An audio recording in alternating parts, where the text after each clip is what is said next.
जेथ साहित्य आणि शांती हे रेखा दिसे बोलती, जैसी लावण्य गुणकुळवती आणि पतिव्रता। नमामि सद्गुरुं शांतं सच्चिदानंद विग्रहं पूर्ण ब्रह्म परानंद मिशम आळंदी वल्लभम। भगवंताच्या कृपेने सर्व साधू संतांच्या आशीर्वादाने पुण्यसलीला इंद्रायणी मातेच्या पावन तीरावर संजीवन समाधीस्थ ज्ञानोबारायांच्या या पवित्र अशा अलंकापूर नगरीमध्ये सिद्धेश्वर भगवंताच्या पवित्र अशा प्रांगणामध्ये जोग महाराज वारकरी शिक्षण संस्था आणि आळंदी देवस्थान यांच्या माध्यमातून सुरू असलेली आपली नित्याची ही ज्ञानेश्वरी प्रवचन सेवा। या प्रवचन सेवेमध्ये चौथ्या अध्यायातील उपसंहाराचा विचार करत असताना 218 नंबरच्या ओवीचा विचार आपला सुरू आहे, बराचसा झालेला आहे। भगवान श्रीकृष्ण परमात्मा अर्जुनांचं निमित्त करून आपल्या सर्वांच्या करता दिव्य असा उपदेश करतात आणि तो उपदेश मराठी भाषेमध्ये प्राकृत भाषेमध्ये ज्ञानेश्वर महाराज आपल्याला समजावून सांगतात। त्याचा आपण सर्वजण मिळून चिंतन करतोय। उपसंहार करत असताना चौथ्या अध्यायाच्या शेवटी आता 5वा अध्याय कसा निर्माण झाला याची संगती ज्ञानेश्वर महाराज सांगत आहेत आणि ज्ञानेश्वर महाराज म्हणतात या कथेच्या संगतीमध्ये पुढची जी कथा तुम्हाला ऐकायला मिळणार आहे ती कशा पद्धतीची कथा आहे। या निमित्ताने ज्ञानेश्वर महाराजांनी थोडंसं गीतेचं महात्म्य वर्णन केलंय, ज्ञानेश्वरीचं महात्म्य वर्णन केलंय असं म्हणायला हरकत नाही। किती सुंदर गीता आहे, गीतेचं काय महात्म्य आहे। ही जी कथा आहे ही सामान्य कथा नाही, भगवंताच्या कथेचं वर्णन खूप संतांनी केलेलं आहे। कथा त्रिवेणी संगम, देव भक्त आणि नाम, तेथीचे उत्तम चरण रज वंदिता। दीन आणि दुर्बळाशी सुखराशी हरिकथा, तारू भवसागरीचे उच्च नीच अधिकारी। अशा प्रकारची ही कथा आहे। ज्ञानोबाराय म्हणतात आमच्या कथेमध्ये तुम्हाला मुख्य शांतरस ऐकायला मिळेल, पण हा शांतरस इतका प्रभावी असेल, इतका नवीन असेल, अपूर्व रीतीने प्रगट झालेला असेल की तुम्हाला असं वाटेल की हे बाकीचे सगळे रस शांतरसाहून ओवाळून टाकावे। त्या शांतरसाच्या या कथेला ज्ञानोबारायला उपमा सुचलेली आहे आणि सुंदर अशी उपमा ज्ञानोबाराय देतात। माझ्या या कथेमध्ये शांतरस कसा प्रगट झालेला आहे, साहित्य कसं प्रगट झालेलं आहे, त्याला उपमा ज्ञानेश्वर महाराज देतात। जेत साहित्य आणि शांती हे रेखा दिसे बोलती, जैशी लावण्य गुणकुळवती आणि पतिव्रता। ज्याप्रमाणे एखादी सुंदर, गुणवान, कुळवान आणि पतिव्रता स्त्री असावी, माऊली असावी, हे एकत्र कधी येत नाही। लावण्य असेल तर गुण नसतो, लावण्य आहे, गुण आहे, पण कुळ नसतं। एखाद्याकडे गुण भरपूर असतात पण लावण्य असेल सांगता येत नाही, पण लावण्यही आहे, खाली इकडेच बस, गुणही आहे, कुळही आहे आणि पुन्हा पतिव्रता आहे। हे सगळं एका ठिकाणी येणं अवघड आहे। हो, कोठे काही वरकड, कोठे काही तुकाराम महाराज म्हणतात एक आहे एक नाही। रूप असतं तर गुण नसतं, गुण नसतं तर रूप असतं, रूप गुण दोन्ही असतील तर पुढचा गुण नसतो। व्यवहारामध्ये हे सगळं असतं, पण तरी सुद्धा ईश्वराची सृष्टी आहे। या ईश्वराच्या सृष्टीमध्ये काही विभूती असतात। ज्या ठिकाणी लावण्यही असतं, गुणही असतं, कुळही असतं आणि पातिव्रत्यही असतं, पण दुर्लभ आहे। तसं ज्ञानोबारायांनी ही उपमा जी दिलेली आहे ती आपल्या कथेकरता दिली। ज्ञानोबाराय म्हणतात आमच्या कथेमध्ये साहित्य आहे आणि आमच्या कथेमध्ये शांती आहे। साहित्य म्हणजे लावण्य, गुण आणि कुळ घ्या, आणि शांती म्हणजे पतिव्रता घ्या. ज्ञानोबाराय म्हणतात जैत साहित्य आणि शांती हे रेखा दिसे बोलती. साहित्य आणि शांती जे आहे ती बोलणारं साहित्य आहे आणि बोलणारी शांती आहे. काय काहींचा आचार विचार बोलत असतो. ज्ञानोबाराय म्हणतात नाना आचार गौरव सुकुलीनाचे. भूमीचे मार्दव सांगे कोंबाची लवलव. नाना आचार गौरव सुकुलीनाचे. तो कोंब बोलतो. तुम्हाला तो कसा कोंब बोलतो? तो कोंबच सांगतो की खाली खूप ओल आहे म्हणून, खालची भूमी खूप चांगली आहे म्हणून. एखादा असा लुसलुशीत कोंब आपण पाहिला, हिरवागार आपण कोंब पाहिला, तर तो कोंब सांगतो की माझी जी भूमी आहे, माझे खालची जी भूमी आहे, जिच्या मध्ये मी प्रगट झालोय, ती कशी आहे? चांगली भूमी आहे. कोंबावरून ओळखता येतं भूमी कशी आहे. आणि कोंब जर चांगला नसेल, वागत नसेल, तर समजायचं भूमी सुद्धा काय असली पाहिजे? दूषित असली पाहिजे. त्याप्रमाणे ज्ञानोबाराय म्हणतात या ठिकाणी असलेलं हे जे साहित्य आहे आणि शांती आहे, ही बोलणारी शांती आहे. आमचं साहित्य म्हणजे नुसतं साहित्य नाही. उपमा दिली ज्ञानोबारायांनी. लावण्य, गुण आणि कुळ या साहित्यामध्ये सगळ्या प्रकारचे गुण भरलेले आहेत, सगळ्या प्रकारचं लावण्य भरलेलं आहे, सगळ्या प्रकारचं उत्तम प्रकारचं कुळ आहे. कारण हे लावण्य साहित्य माझ्यापासून तयार झालंय. माझ्या सत्यवादाचे तप वाचा केले बहुत कल्प आहे म्हणून हे त्या ठिकाणी गीता नावाचं द्वीप आम्हाला प्राप्त झालेलं आहे. आणि नुसतंच साहित्य नाही, बऱ्याच ठिकाणी साहित्य असतं, पण शांती असेल की नाही सांगता येत नाही. काही ठिकाणी शांती असते पण त्याच्यात साहित्य नसतं. पण ज्ञानोबारायांचं हे जे साहित्य आहे, हे साहित्य सामान्य साहित्य नाही. त्या साहित्यामध्ये ज्ञानोबाराय म्हणतात शांती भरलेली. शांती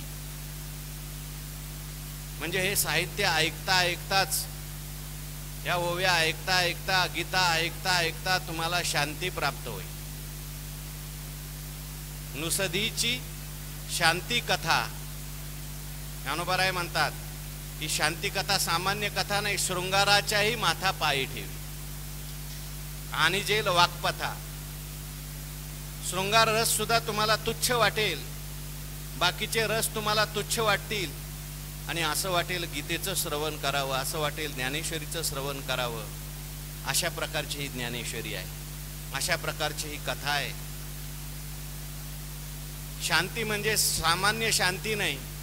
गिळोनी ज्ञेयाते ज्ञाता ज्ञानही मागुते हारपयते निवृते शांती पैगा. बाकीचं साहित्य जे आपल्याला शांत करत नाही ते अशांत सुद्धा करू शकतं, चंचल सुद्धा करू शकतं. पण ज्ञानोबारायांचं हे जे साहित्य आहे, हे साहित्य शांतीने भरलेलं आहे. काल आपण ओवी म्हणून गेलो, वाचे बरवे कवित्व, कवित्वे रसिकत्व, रसिकत्वे परतत्व स्पर्शू जैसा. असं काही रसाळ ज्ञानेश्वर महाराज बोललेले आहेत की ऐकता ऐकता मन शांत होऊन जाईल, परमात्मा स्वरूपात मन जाईल, परमात्मा स्वरूपाकार होईल. म्हणून हे रेखा दिसे बोलती जैसी लावण्य कुण गुळवती आणि पतिव्रता. आणखीन काही उपमा ज्ञानेश्वर महाराज देतात. ज्ञानेश्वर महाराज म्हणतात हे श्रवण तुम्ही करायला लागले, ज्ञानेश्वरीचं म्हणा, गीतेचं म्हणा, हे कशा पद्धतीने आहे. आता मी तुम्हाला जे सांगणार आहे ते कशा पद्धतीने आहे ते पुढच्या ओळीत सांगितलंय बघा. 219वी ओळी. आधीची साखर आवडे आणि तेची जरी ओखदी जोडे, तरी सेवावी ना कोडे नावा नावा. ज्ञानेश्वर महाराज म्हणतात आधीच माणसाला काय आवडते? बहुतेक लोकांना काय आवडते? साखर आवडते. का आवडते? गोड आहे म्हणून आवडते. सगळ्यांच्या आवडीचा विषय आहे. जे आपल्या इंद्रियांना रुचतं ते माणसाला काय होतं? आवडतं. आधीच साखर आवडे आणि तेची जरी औषधी जोडे, ओखदी जोडे. आणि त्याला रोग झाला होता आणि रोग झाल्यानंतर तो वैद्याकडे गेला, डॉक्टरांच्याकडे गेला. डॉक्टर बहुतेक जे औषध देतात ते गोड नसतं, कडूच असतं. पण चांगलं असतं ते. औषधाची कडवटपणी, जैसे अमृताची पुरवणी, आची न दिसे परी गुणी प्रगट होय. वरवर दिसत नाही त्याच्यामध्ये काय गुण आहे. आपल्याला वाटतं फार कडू औषध आहे, कशाला दिलं मला डॉक्टरनी, औषध नको वाटतं, परंतु ते औषध गुणाच्या द्वारे प्रगट होतं, रोग जातो. म्हणून ते औषध महत्वाचं आहे. पण बहुतेक औषधं जी असतात ती कडू असतात. पण काही डॉक्टर असे असतात, काही वैद्य असे असतात, ते असं औषध देतात, ते रोग्याचा कल ओळखतात. हा रोगी हा औषध घेणारच नाही, याला औषध गोड दिलं पाहिजे, म्हणून ते शोधतात त्याला काय आवडतं. तो म्हटला मला सगळ्यात जास्त साखर आवडते. म्हटले मग मी जे औषध देणार आहे ते औषध सुद्धा साखरच आहे. औषध तुम्हाला साखरेतूनच घ्यायचंय किंवा साखर हेच औषध आहे.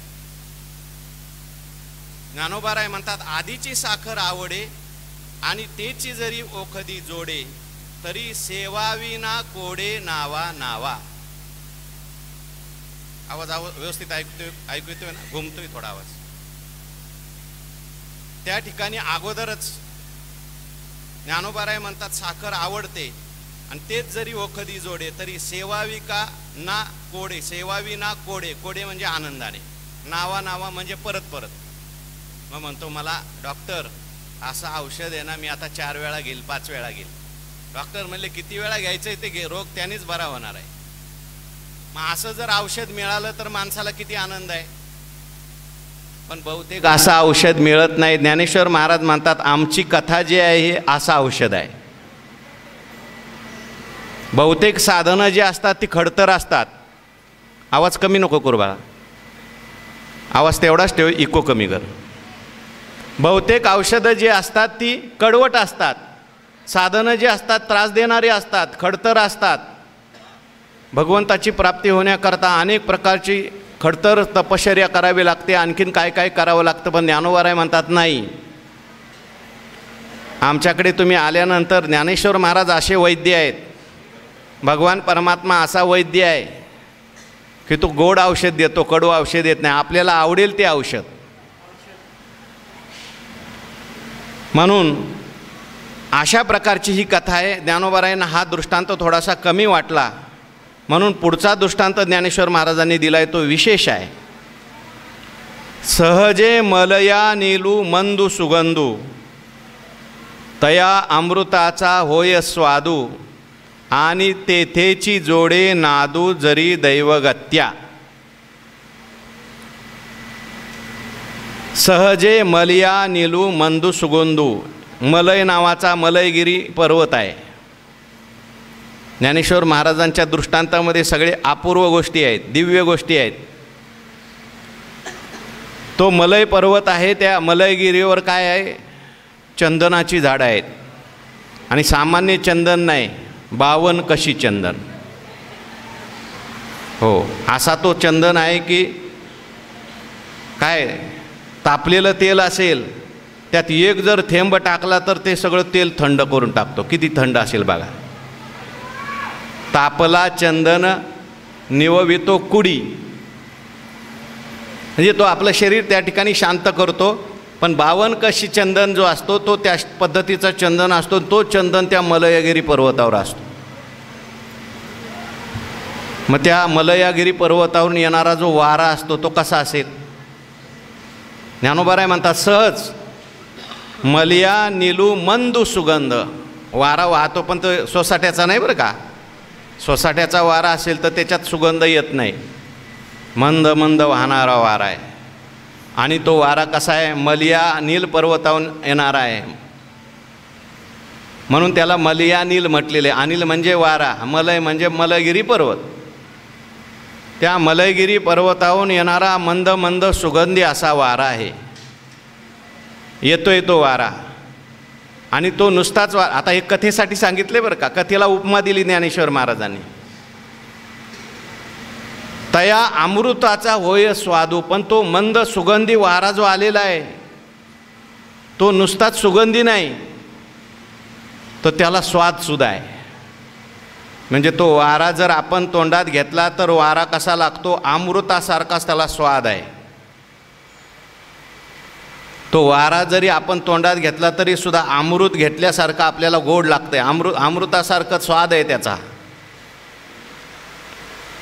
आणि तेथेची जोडे नादू जरी दैवगत्या. आणि त्याच ठिकाणी त्याच वेळेस त्या दैवगतीने सुंदर असा नाद ऐकू येतोय. म्हणजे काय काय आहे बघा. मंद असा सुगंध आहे मलयागिरी पर्वतावरून येणारा. त्याच्यानंतर त्या सुगंधाला, त्या वाऱ्याला अमृताचा स्वाद आहे. आणि सुंदर असा नादसुद्धा आपल्याला ऐकू येतोय. मधुर असा संगीताचा ध्वनीसुद्धा ऐकू येतोय. सुंदर असा नाद ऐकू येतोय. आणि मग अशा वेळेस आपल्याला किती आनंद देतो तो. ज्ञानोबाराय म्हणतात, तरी स्पर्शे सर्वांग निववी, स्वादे जिव्हे ते नाचवी, तेवीची काना करवी म्हणवी बापू माझा. अशा प्रकारचा वारा आल्यानंतर स्पर्श झाल्याबरोबर स्पर्शे सर्वांग निववी, तो मलयागिरी पर्वतावरून आलेला वारा असल्यामुळे, मंद मंद वारा असल्यामुळे त्याचा स्पर्श झाल्याबरोबर तो चंदनाच्या झाडावरून आलेला वारा आहे. त्यामुळं आपल्याला शीतल करून टाकतो. सामान्य चंदन नाही, विशेष चंदन असल्यामुळं थंड वाटायला लागतं. आता नुसतंच थंड वाटतंय का, स्पर्शे सर्वांग निववी, सर्व अंग माणसाचं शांत होतं. हो, त्या चंदनामध्ये ते सामर्थ्य आहेत. आताच मी प्रमाण म्हणून गेलो, तापला चंदन निववितो कुडी. चंदन किती ताप आलेला असला मनुष्याला, एखादा मनुष्य त्या ठिकाणी तापला तर चंदनाचा लेप देतात. आपल्याकडे सुद्धा उन्हाळ्यामध्ये आपण माऊलीला उटी करतो, कशाची? चंदनाची. देवाला सुद्धा चंदनाची उटी करतात. म्हणून आता तो मंद मंद सुगंध आल्यानंतर काय झालं, तरी स्पर्शे सर्वांग निववी. बरं, स्वादे जिवे ते नाचवी. त्या चंदनाला जो अमृताचा स्वाद असल्यामुळे तो जिभेला नाचवायला लागला. म्हणजे जीभ जी होती ती आनंदाने नाचायला लागली. काय अमृत मिळालं, वाऱ्यात अमृत मिळालं. आतापर्यंत अमृत तुल्य पीत होतो, सगळं खात होतो, काय काय आनंद नव्हता. परंतु आता साक्षात अमृत मिळाल्यानंतर मग ती जीभ नाचायला लागते. म्हणजे सुगंधही मिळाला, त्याच्यानंतर स्वादही मिळाला. आणि त्याच्यानंतर ज्ञानोबाराय म्हणतात, तेवीची काना करवी म्हणवी बापू हा माझा. कारण तिथं नादसुद्धा आहे. मग कानसुद्धा म्हणायला लागले, बाप रे बाप, काय आनंद आहे. म्हणून कानाला आनंद, सर्वांगाला आनंद आणि जिभेला सुद्धा आनंद. हा जसा त्या मलयागिरी पर्वतावरून येणाऱ्या सुगंधामुळे आनंद मिळतो, तसं ज्ञानेश्वर महाराज म्हणतात, आता तुम्ही जी कथा पुढं ऐकणार आहात 5व्या अध्यायापासून पुढे तुम्हाला काय काय मिळणार आहे. तैसे कथेचे ये ऐकणे, एक श्रवणाशी होय पारणे, आणि संसार दुःखा मूळ वने विकृती विने. तैसे, तैसे म्हणजे कैसे, आतापर्यंत जे सांगितलं ना ते सुगंधाचं, तसं. कथेचे ये ऐकणे, या कथेचं ऐकणं अशा प्रकारे म्हटले. अहो, तिकडे मलयागिरीचा सुगंध होता, स्पर्श होता, आनंद होता, नाद होता. तुमच्याकडे काय काय आहे? ज्ञानोबाराय म्हणतात, ते तरी लौकिक झालं सगळं, पण इथे तुम्हाला सगळं अलौकिक मिळणार आहे. आमच्या कथेमध्ये काय काय मिळणार आहे? तैसे कथेचे ये ऐकणे, ही कथा ऐकल्याबरोबर एक श्रवणाशी होय पारणे. एकतर या कथेच्या श्रवणाने तुमच्या श्रवणाला, श्रवण म्हणजे कान, कानाला पारणं होणार आहे. पारणं, आपल्याकडे उपवास जर असेल तर पारणं सोडलं जातं. एकादशीचा उपवास असतो आणि द्वादशीला काय असतं? पारणं असतं. म्हणून बरेच दिवस ती जीभ जी असते ती पारणेची वाट बघत असते. कारण एकादशीला उपवास झालेला असतो. मग एकदा का पारणं सुटलं की ते जीभ म्हणते, वा वा, आता मी काय झाले, तृप्त झाले. तसं कानाला आतापर्यंत ज्ञानेश्वर महाराज म्हणतात, तुम्ही काय काय ऐकलं, पण कानाला त्या ठिकाणी सगळा उपवासच घडला. कानाची तृप्ती आतापर्यंत कधी झालीच नाही. ऐकलं भरपूर, जगामध्ये ऐकण्यासारखं भरपूर आहे, पण ते ऐकून आमच्या कानाला तृप्ती प्राप्त झाली का? नाही प्राप्त झाली. म्हणून ज्ञानेश्वर महाराज म्हणतात आज तुमच्या कानाला पारणं होणार आहे, म्हणजे कान तृप्त होऊन जाणार आहे. आपल्या चौथ्या अध्यायाची पहिलीच ओवी काय आहे? आजी सर्वनेंद्रिया पाहाले, जे हे गीता निधान देखिले, आणि स्वप्नची परी तुकले साचा सरिसे. आपण विस्ताराने चिंतन केलं. एका ओळीवर पहिलं एक प्रवचन आपलं झालं आहे. श्रवणेंद्रियाला कधी दृष्टी नसते, पण ज्ञानेश्वर महाराज म्हणतात हे कान आता इथे पाहणार आहेत. परमात्मा कानांना दिसणार आहे. परमात्मा स्वरूपाचा साक्षात्कार श्रवणाच्या द्वारे होणं म्हणजे श्रवणेंद्रिया पाहाले. काय पाहिलं श्रवणेंद्रियाने? जे हे गीता निधान देखिले. म्हणून ज्ञानोबाराय या ठिकाणी सांगतात, एक श्रवणाशी होय पारणे. श्रवणाला त्या ठिकाणी तृप्ती प्राप्त होणार आहे. श्रवण भक्ती फार श्रेष्ठ भक्ती सांगितली बरं का. सगळ्या भक्तीमध्ये अगोदरची भक्ती जर कोणती सांगितली असेल तर श्रवण भक्ती सांगितली. भागवतामध्ये भक्तवर्य प्रल्हादजींनी 9 प्रकारची भक्ती सांगितली. श्रवणम कीर्तनम विष्णू, स्मरणम पादसेवनम, अर्चनम वंदनम दास्यम, सख्यम आत्मनिवेदनम. पहिली भक्ती सांगत असताना प्रल्हादजी सांगतात सगळ्यात पहिली भक्ती श्रवण भक्ती आहे. का श्रवण भक्ती पहिल्यांदा सांगितली? आपण अनेक वेळा चिंतन केलं. श्रवण केल्याशिवाय पुढची कोणतीच भक्ती घडत नाही. म्हणून श्रवण फार महत्त्वाचं आहे. श्रवणे परीक्षिती तरला भूपती, 7 दिवसा मुक्ती झाली त्याशी. किंवा श्रवणे परीक्षिती तरला, श्रवणे क्रौंच उद्धरिला, मकरोदरी श्रवण पावला, सिद्ध जाहला मत्स्येंद्र. नाथ महाराज सांगतात श्रवणे परीक्षिती तरला. हे परीक्षिती राजाला शुकाचार्यांनी भागवत कथा सांगितली. आपल्याला सगळ्यांना माहिती आहे. शुकाचार्य सांगत होते आणि परीक्षिती ऐकत होते. 4 दिवस झाले आणि मग शुकाचार्य थांबले आणि म्हणायला लागले, परीक्षिती अरे बाबा 4 दिवस झाले तू अजून अन्न पाणी सेवन केलेलं नाहीस. अहो 1 तास माणसाला बसायचं म्हटलं तर चुळबुळ चुळबुळ चुळबुळ चालते. हो, कीर्तनात प्रवचनात बसलं तरी आपल्याबरोबर आलेले कुठं आहे तिकडेच लक्ष असतं. हा आला का, तो आला का, हा काय करतो आणि तो काय करतो. परीक्षिती राजा जो होता तो ऐकायला बसल्यानंतर त्याला तहानही लागली नाही, भूकही लागली नाही. म्हणून श्रवण कसं केलं पाहिजे त्याच्यासारखं. कळू नये तान हरपली भूक. तान सुद्धा हरपली. आवाज थोडा कमी कर, घुमतोय. तान हरपली भूक. त्या परीक्षिती राजाला शुकाचार्य म्हटले, अरे राजा थोडासा काय अन्न पाणी सेवन करायचं आहे ते कर. तो म्हणाला, महाराज तुमच्या मुखातून हे जे कथामृताचा ओघ चाललेला आहे, मला तहानही लागत नाही, मला भूकही लागत नाही, काहीच नाही, उलट कथा चालू द्या. कशाकरता आपण सांगतोय?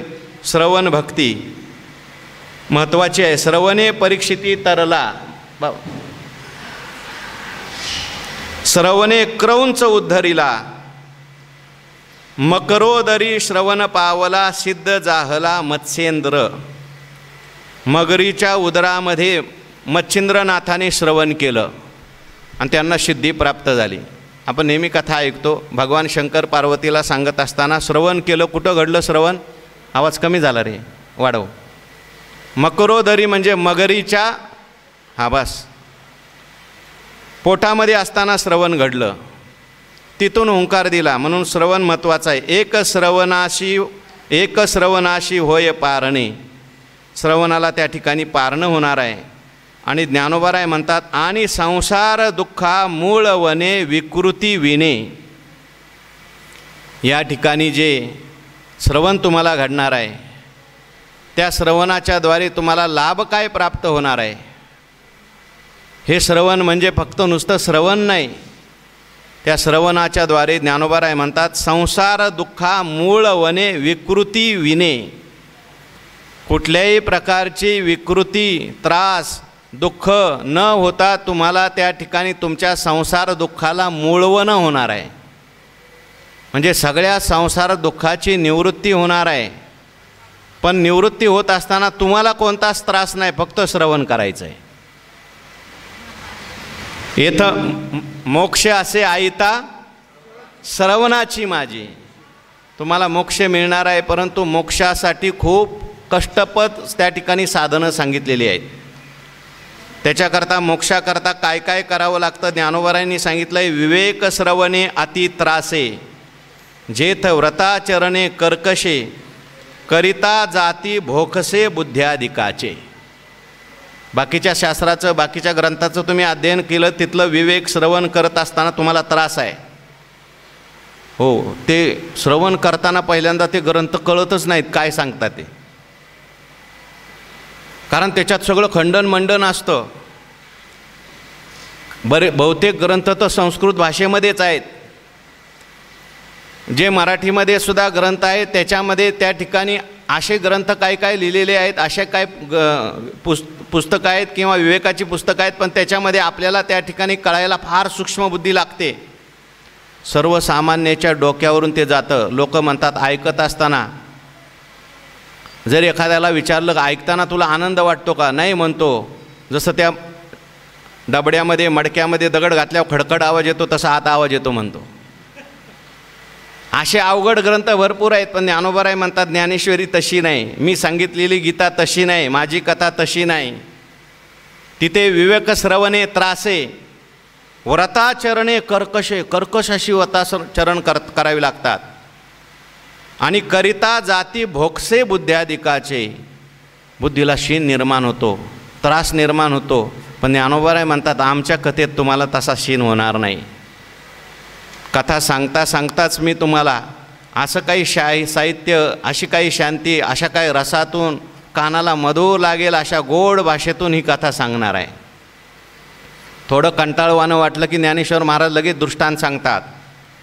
अशी काही उपमा सांगतात की ती उपमा ऐकली, दृष्टांत ऐकली की माणसाचं मन प्रसन्न होऊन जातं. सिद्धांत लवकर बुद्धीवर आरूढ होतो. म्हणून ज्ञानोबराय म्हणतात आणि संसार दुःखा मूळ वने विकृती विने. मूळ वने म्हणजे घालवणं, समूळ उच्चाटन करणं.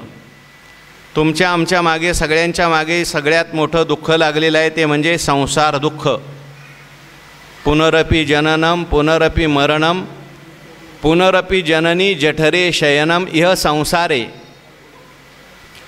पुन्हा पुन्हा जन्माला यायचं, पुन्हा पुन्हा मरायचं. किंवा संसार शब्दाचा अर्थ ज्ञानोबरायांनी केला आहे मी माझे ऐशी आठवण, मी आणि माझं.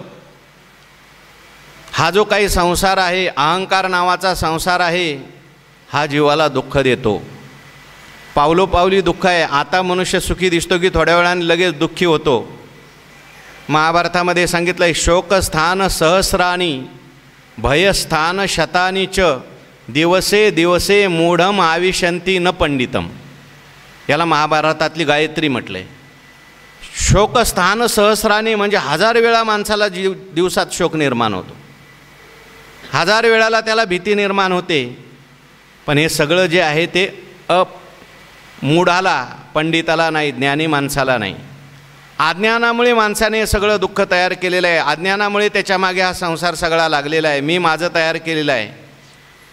पण ज्ञानोबराय म्हणतात आमची कथा तुम्ही जे ऐकली, ऐकल्यानंतर संसार दुःखा मूळवणे, मुळासहित त्या संसार दुःखाची निवृत्ती, कारणासहित कार्याची निवृत्ती होणार आहे. या संसाराला कारण असलेलं अज्ञान घालवणारी ही कथा आहे. हो, साचची बोलाचे नवे हे शास्त्र, संसारू जिनते शस्त्र. बोला, आत्मा अवतरविती मंत्र अक्षरी ये. ही अक्षरे नवती देखा, ब्रह्मसाम्राज्य दीपिका, अर्जुना लागी चित्कळिका, उजळलिया श्रीकृष्णे. म्हणून ही काय सामान्य अक्षरं नाहीत. ज्ञानोबराय म्हणतात अशा प्रकारचे अक्षर आहेत. चैतन्याचा दीप उजळला, नामदेव महाराज म्हणतात. म्हणून ही कथा संसार दुःख, अज्ञानाचाही नाश करणार आहे, अज्ञानाचं कार्य असलेला हा संसार त्याचा नाश करणार आहे, आणि ज्ञानोत्तर प्रेमलक्षणा भक्तीचा आनंद सुख आपल्या जीवनात निर्माण करणारी ही अक्षर आहेत. म्हणून ज्ञानोबाराय म्हणतात, आता बाकीचं काय ऐकण्यापेक्षा, बाकीचं काय वाचण्यापेक्षा ही आमची कथा तुम्ही ऐका. कशा करता ऐका? ज्ञानोबाराय म्हणतात, दृष्टांत देऊन सांगतात, जरी मंत्रेची वैरी मरे तरी वायाची का बांधावी कटारे, रोग जाय दूध साखरे तरी निंब का पियावा. जरी मंत्रेची वैरी मरे म्हणजे जर मंत्रानेच जर वैरी मरत असेल तरी वाया का बांधावी कटारे, मंत्राने जर वैरी मरत असेल तर आपल्या कमरेला विनाकारण कट्यार कशाला बांधायचं. किंवा रोग जाय दूध साखरे तरी निंब का पियावा, जर दूध साखरेने जर रोग जाणार असेल तर कडू असलेला जो निंब आहे तो विनाकारण आपण का प्यायचा. म्हणून ज्ञानोबारायांनी किती सुंदर दृष्टांत दिलाय बघा. पूर्वीच्या काळामध्ये किंवा वेदामध्ये सुद्धा असे काही मंत्र सांगितलेले आहेत. असे काही मंत्र सांगितले आहेत की मंत्राने सुद्धा तो मनुष्य मरतो. भागवतामध्ये एक प्रसिद्ध उदाहरण आलेलं आहे. तो अंग नावाचा राजा होता, त्याला वेन नावाचा दुष्ट मुलगा प्राप्त झाला, दुष्ट निघाला, आणि इतका दुष्ट होता की त्याने सगळं धर्मकार्य बंद पाडलं. तो स्वतःलाच देव म्हणायचा. तो म्हणायचा, ईश्वर, राजा म्हणजेच ईश्वर असतो, मी तुमचा राजा आहे, मला तुम्ही ईश्वर माना, माझी पूजा करा, हे बाकीचा देवधर्म सगळं बंद करा. आणि चांगल्या गोष्टी बंद करायला लागला आणि वाईट गोष्टीच करायला लागला. आता सगळे ऋषी मुनी चिंतित झाले, काय करायचं या वेनाला. जवळ आले, त्याला समजून सांगितलं, बाबा असं करू नको, धर्म जर लोपला, अगा स्वधर्म जरी लोपला तरी सर्व सुखाचा थारा मोडीला. आपला स्वधर्म जर गेला तर आपल्याला सुख मिळणार नाही.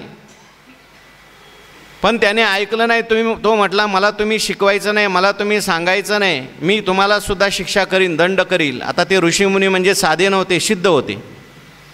सगळे ऋषीमुनी गोळा झाले. म्हटले, आता याचा काहीतरी बंदोबस्त केला पाहिजे. एक ऋषी म्हटला, मी बंदोबस्त करतो. कसा बंदोबस्त करणार? काय नाही म्हटला, माझ्या मंत्रानेच मरणारा. एक हुंकार केला ऋषींनी, हुं असं केलं, आणि हुं केल्याबरोबर तो मरण पावला. पूर्वीच्या काळातल्या ऋषी मुनीकडे तेवढी सामर्थ्य होतं, सिद्धता होती. मंत्रामध्ये ती शक्ती असते, मंत्रामध्ये फार मोठी शक्ती असते. म्हणून आगा मंत्रेची वैरी मरे, मंत्राने जर वैरी मरत असेल, ज्ञानोबाराय म्हणतात, तरी वायाची का बांधावी कटारे. मग विनाकारण आपल्याला शस्त्रास्त्र बाळगण्याची गरज आहे का? किंवा रोग जाय दूध साखरे तरी निंब का पियावा. रोग जर दूध आणि साखरेने जाणार असेल तर कडू निंब प्यायची काय गरज आहे. तसं श्रवणाच्या द्वारे जर तुम्हाला मोक्ष मिळणार असेल तर कठोर साधन करायची काय गरज आहे. हा सिद्धांत सांगायचा ज्ञानोबारायांना. तैसा मनाचा मारू न करिता आणि इंद्रिया दुःख न देता, एथ मोक्षू असे आयता श्रवणाची माझी. तैसा, तैसा म्हणजे जसं मंत्राने त्या ठिकाणी वैरी मरतो, सायास लागत नाहीत. दूध आणि साखर त्याच्यामुळे त्या ठिकाणी रोग जातो, निंब कडवट प्यावा लागत नाही. तैसा मनाचा मारू न करिता आणि इंद्रिया दुःख न देता, एथ मोक्ष असे आयता श्रवणाची माझी. ज्ञानोबाराय म्हणतात, आमचं हे जे गीतेचं श्रवण आहे, ज्ञानेश्वरीचं श्रवण आहे, या श्रवणामध्ये तुम्हाला जास्त कष्ट पडणार नाही. इतर जेवढी काही साधनं आहेत, खडतर तपश्चर्या आहेत, त्या तपश्चर्या तुम्हाला इथे श्रवणामध्ये कराव्या लागणार नाहीत. श्रवण हे फार प्रभावी असं साधन आहे. मी आता सांगून आलो, श्रवण नावाची पहिली भक्ती देवाने सांगितली. श्रवणाच्या वेळेस मनुष्याला ऐकत असताना सांगणाऱ्याची बुद्धी आणि ऐकणाऱ्याची बुद्धी अशा दोन बुद्धी काम करत असतात. जसं रेल्वेला डबल इंजिन असेल तर ती लवकर पळते, तसं ऐकत असताना माणसाला जास्त सायास नाही, फक्त ऐकायचंच आहे. आणि जर प्रभावी वक्ता असेल, शब्द जर प्रभावी असतील, ज्ञानेश्वरीसारखे शब्द असतील, गीतेसारखे शब्द असतील, तर त्याच्यामध्ये मूलतःच प्रभाव असतो.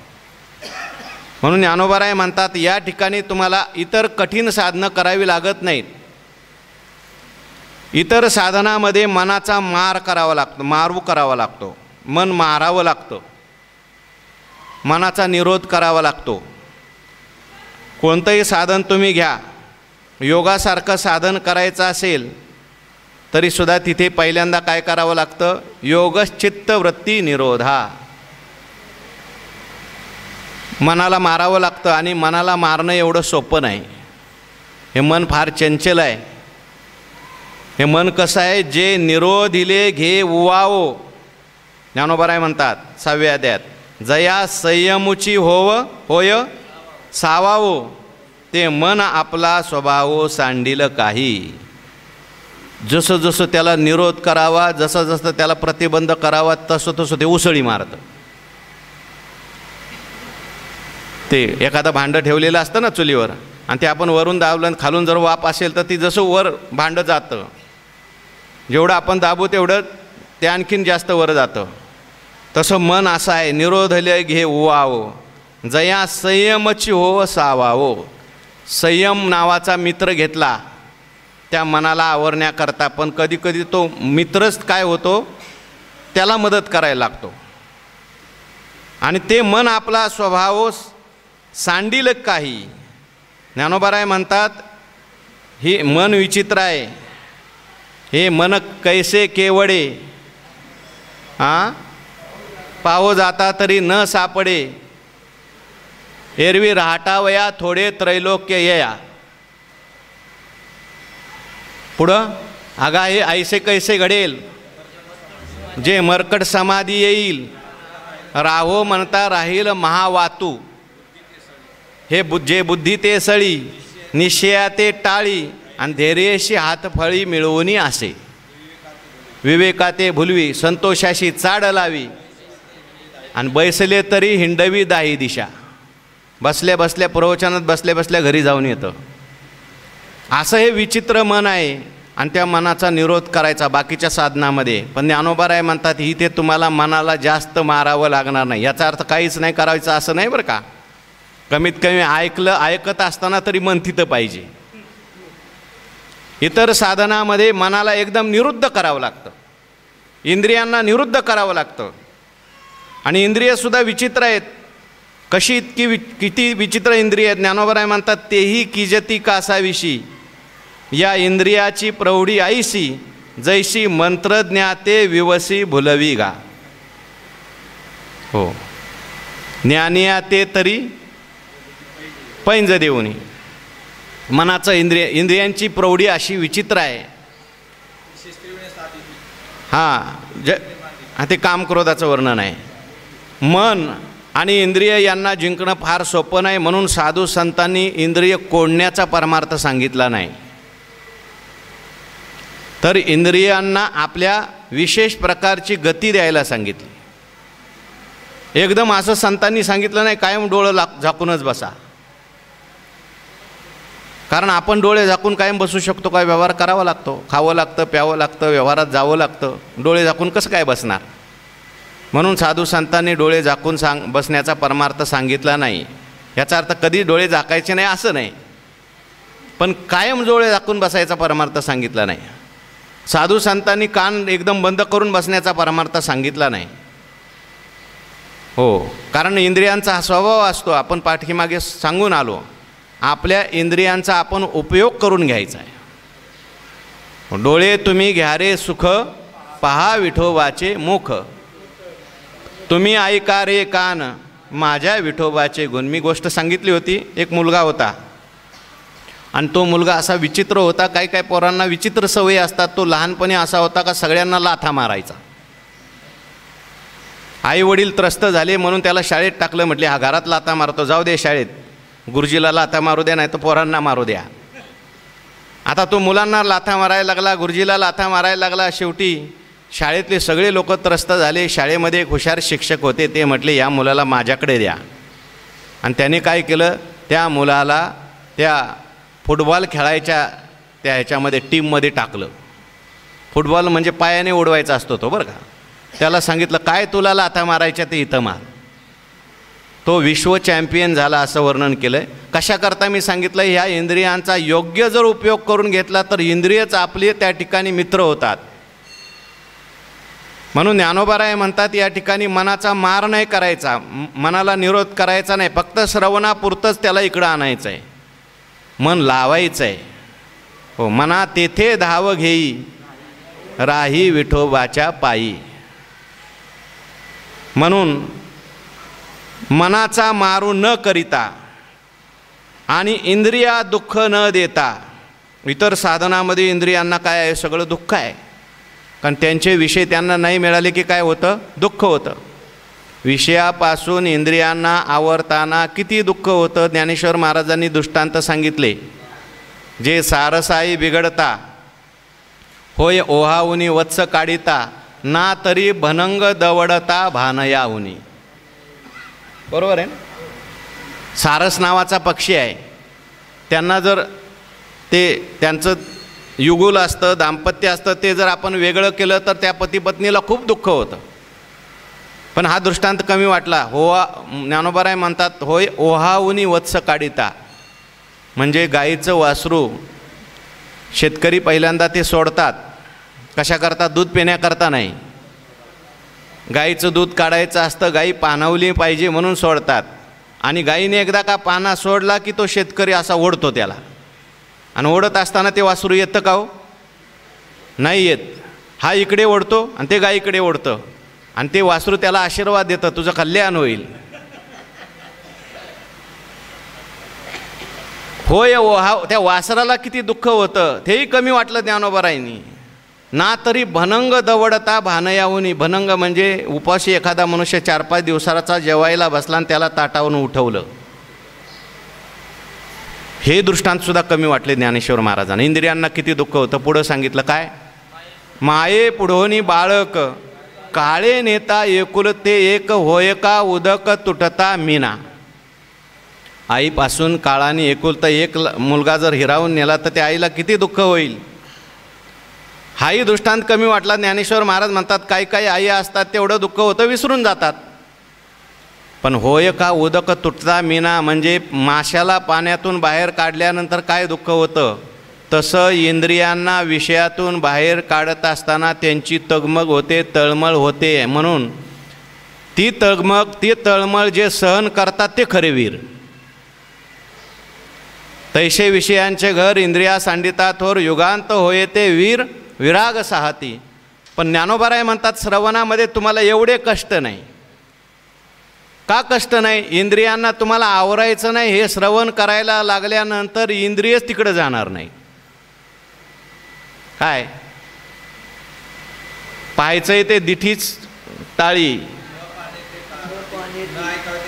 न ऐकावे ते कानाची वाळी, न पाहणे ते दिठीची टाळी, आवाच ते टाळी जीभची गा. हे श्रवण केल्यानंतर त्या ठिकाणी असं सगळ्या इंद्रियांना असं वाटेल. ज्ञानेश्वर महाराजांनी वर्णन केलं की सगळ्या इंद्रियात झगडा लागेल, सगळ्या इंद्रियामध्ये भांडण लागेल. सगळ्या इंद्रियांना वाटेल हे आमचंच सगळं आहे, आम्हालाच हे करायचं आहे. सगळ्या इंद्रियांना कान फुटतील आणि सगळ्यांना असे वाटेल की हा विषय आमचा आहे. ऐका रसाळपणाची आ लोभा,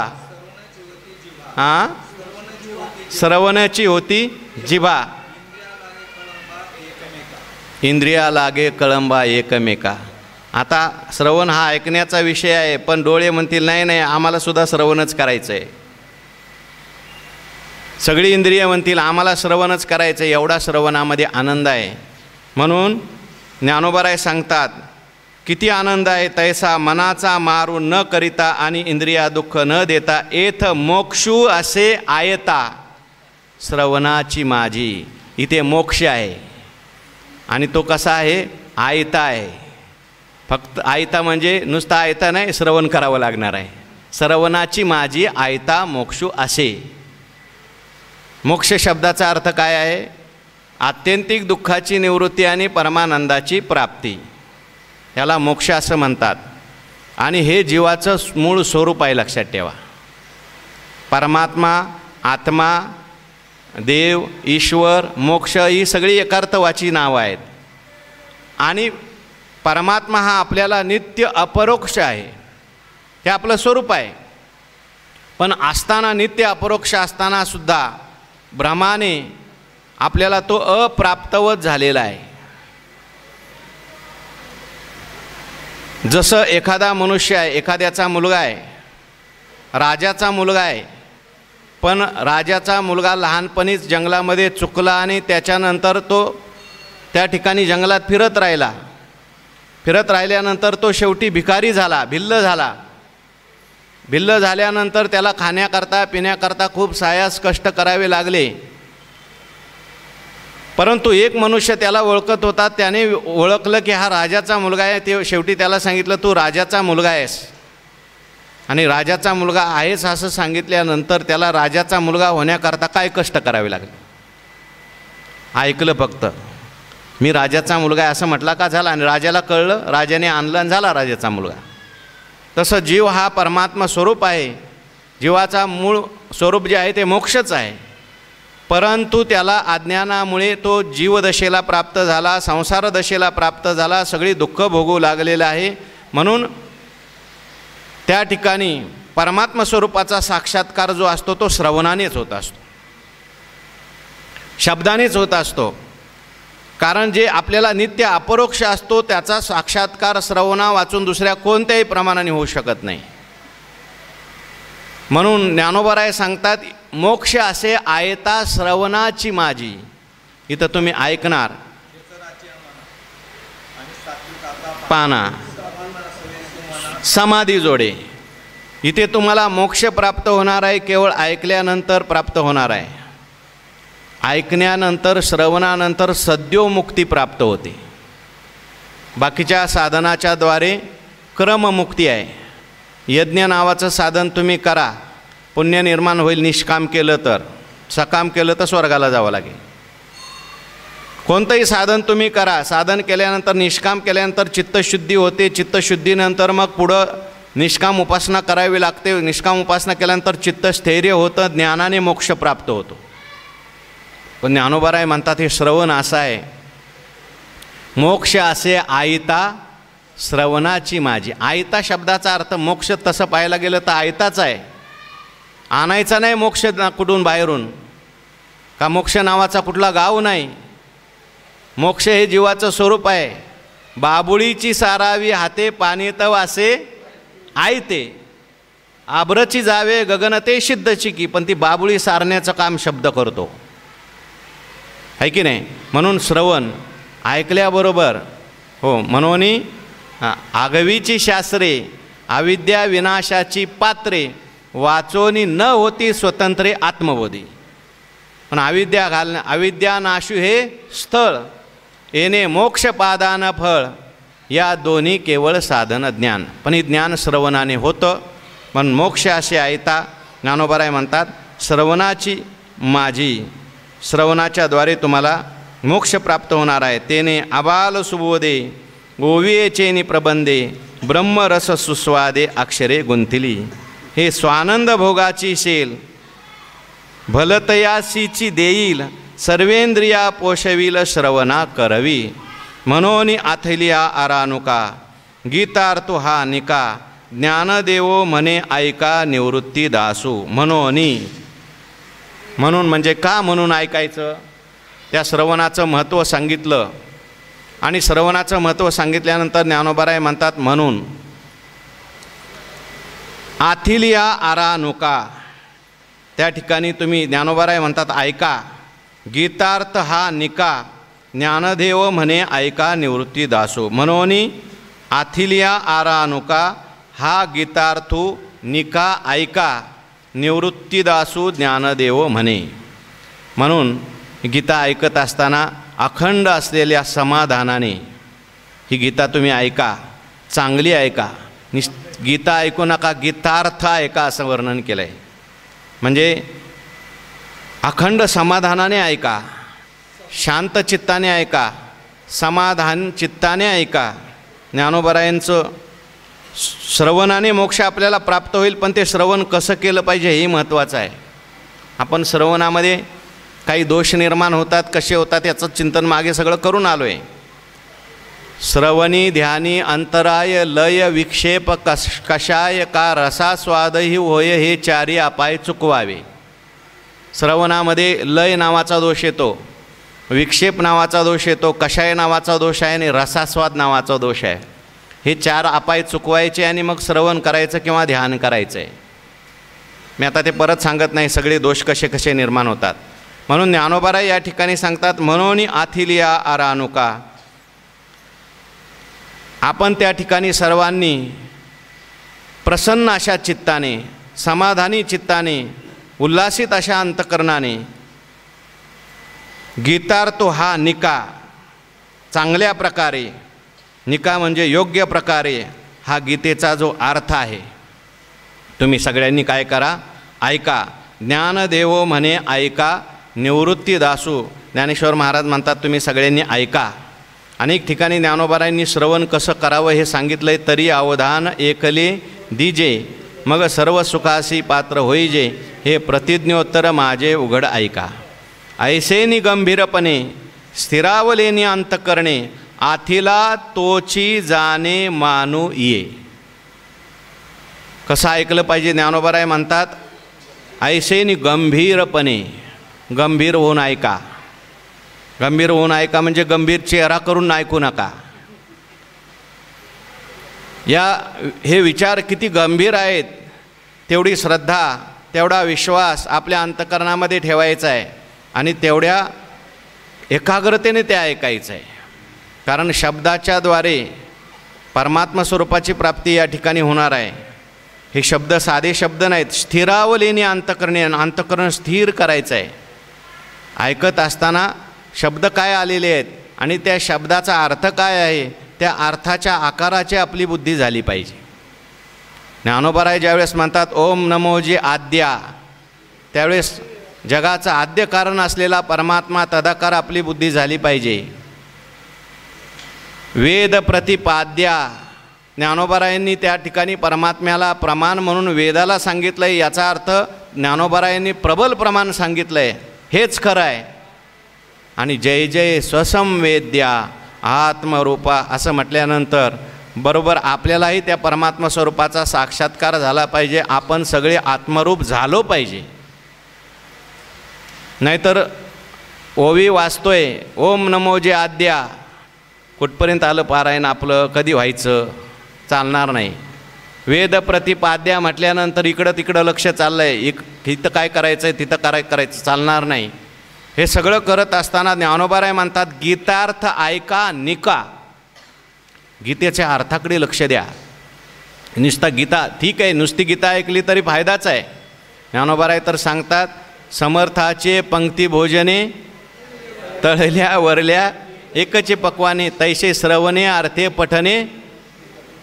हो, गीता नेदी मोक्षा आरवते. मोक्ष हां, जे श्रवणे पाठे आरते, गीता नेदी मोक्ष आरवते. जैसा समर्थदाता कोणा ते नास्ती न म्हणे. समर्थदाता असल्यानंतर तो कोणाला नाही म्हणतो का? तसं गीता म्हणजे समर्थदाता आहे.